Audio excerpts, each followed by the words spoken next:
Good morning to you all. I am Nuray Gedik from Eskişehir Technical University. Me and my colleague Nilgün Özdamar from Anadolu University have cooperated for this preliminary study. I would like to begin with the background and move to results and discussion. You all know that we have been searching and having influenced with many issues, including disasters, crisis, and the higher education is facing several challenges, and there are some trends. Horizon report is one of the avenues reporting the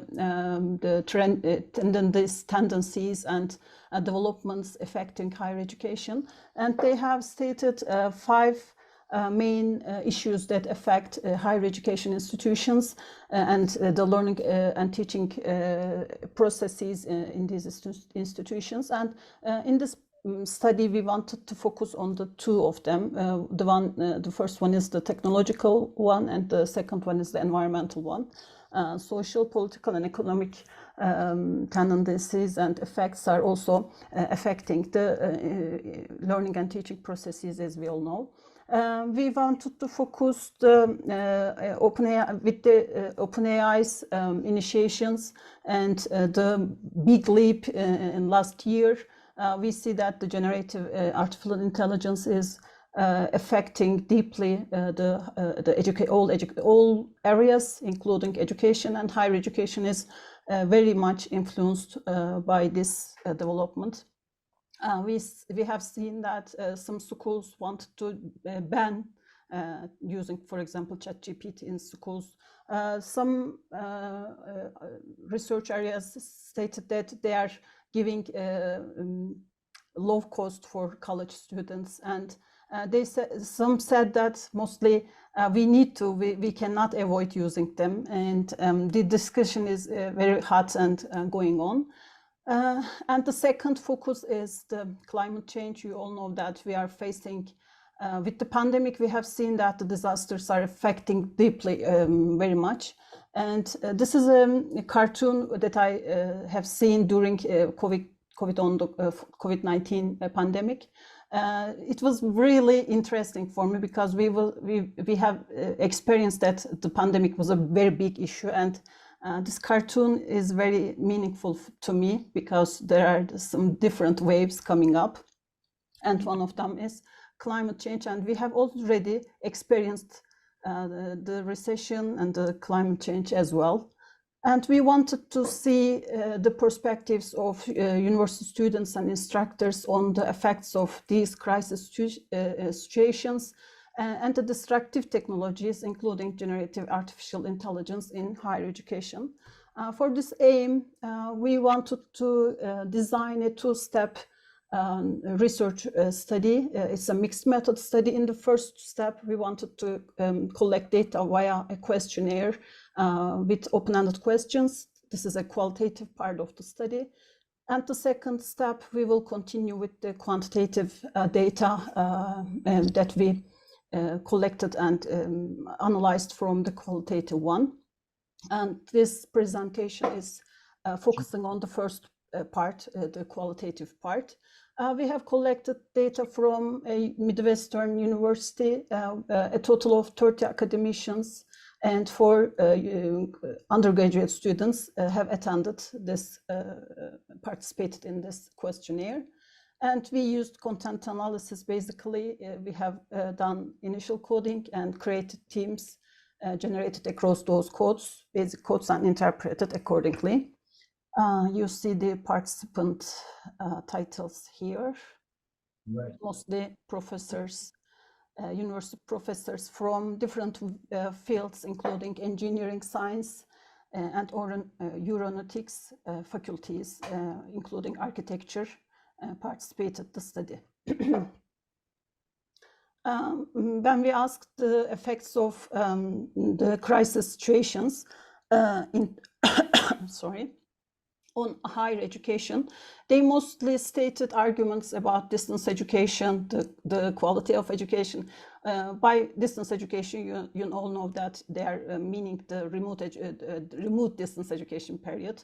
And they mentioned about the opportunities, the lack of opportunities, the need for preparedness, the needs for face-to-face education, especially for applied courses.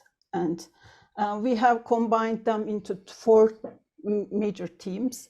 The first one is distance education. They all stated that it's less effective than face-to-face, especially for practical courses, applied courses, subjects, and they have experienced that socioeconomic inequalities are experienced by their students, and some students stated this as well. Education quality also is very highly affected, they state, and most students fall behind, their achievement declines, they say. The equality of opportunity, unfortunately, could not be achieved, especially for socioeconomically disadvantaged students. Therefore, preparedness and lack of preparedness was experienced, and this has been an important issue. Here are some excerpts from our data. You see distance education, quality, the impact of education, falling behind, and equal opportunities were all mentioned in these statements. You see others here. I will not go over all of them, so just as an idea. And when we asked what kind of effects did they experience for their own teaching and learning processes, and they said they all had lack of motivation. They needed social interaction more, especially for students' case. They needed equal opportunities, and they also again mentioned distance education a lot. This is kind of the bad guy for this part, and some also mentioned about quality, achievement, and learning processes as well. We collected them into 4 major themes. For distance education, they said that there are some advantages for continuing the education, but they said I couldn't learn, for example. Lack of motivation, both students and faculty members lacked motivation, and they needed social interaction much more, and the quality of education is highly negatively experienced. Here are some excerpts for this major theme. This is a student, for example. I passed most of the courses without understanding, he said, or she.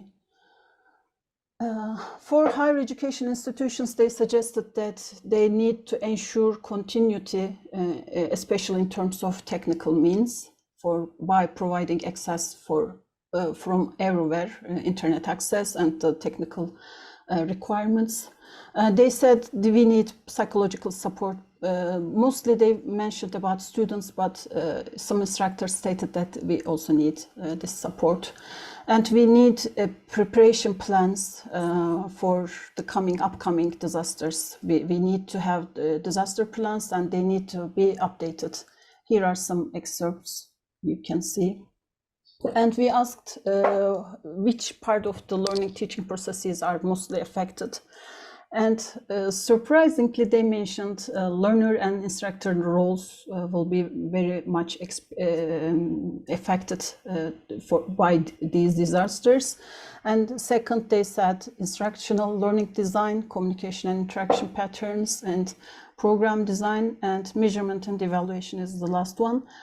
This is surprising because the literature says the most affected one was measurement evaluation, but when we asked our participants, they mostly mentioned learner and instructor roles. Coming to the next major item, artificial intelligence use in higher education. Our instructors stated that they mostly didn't use generative artificial intelligence at all. Only 20% stated that he or she had used. These are the tools they use. You see mostly ChatGPT, Google Bard, Bing, or Dolly, Grammarly. These are the most popular generative AI tools. They said that they are using them to question their questions. Some students stated that they use for facilitating learning. And some said they are using visuals for translation, the general information processing needs. And they said that it will be very effective and efficient for teaching and learning. Accessibility will be positively affected by generative artificial intelligence, and it will be more engaging experience and funny. Some students stated this statement. Here are some excerpts using. They said this will save time. Not surprisingly, teaching function will be completely taken over by AI, one of the instructors stated. We can discuss. And then for the negative effects, they said it can take the learning process away from human interaction, and it will reduce interaction among teachers and peers. This will be very negative, they said. It will negatively influence socialization and critical thinking skills. They said it will cause students to become lazy, lose their motivation to learn, and it will cause some acquiring misinformation.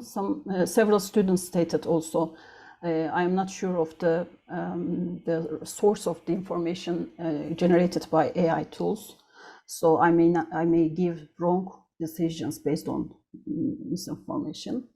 Here are some excerpts. And there was a notable argument by a professor. Here she said, recently the AI applications are in our daily lives, but with the generative artificial intelligence, we have narrowed the perception of artificial intelligence. This was a notable quote. And for the areas most affected by AI, they said, again, learner and instructor roles, the instructional design and program design are the next. For the requirements, they stated they need trainings for students and for instructors. Formal trainings can be given to students as in the form of AI courses or MOOCs.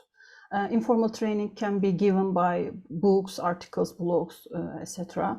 And the infrastructure needs to be improved for artificial intelligence tools. And some instructors stated that AI is a complex technology and we need to take time to learn and use it.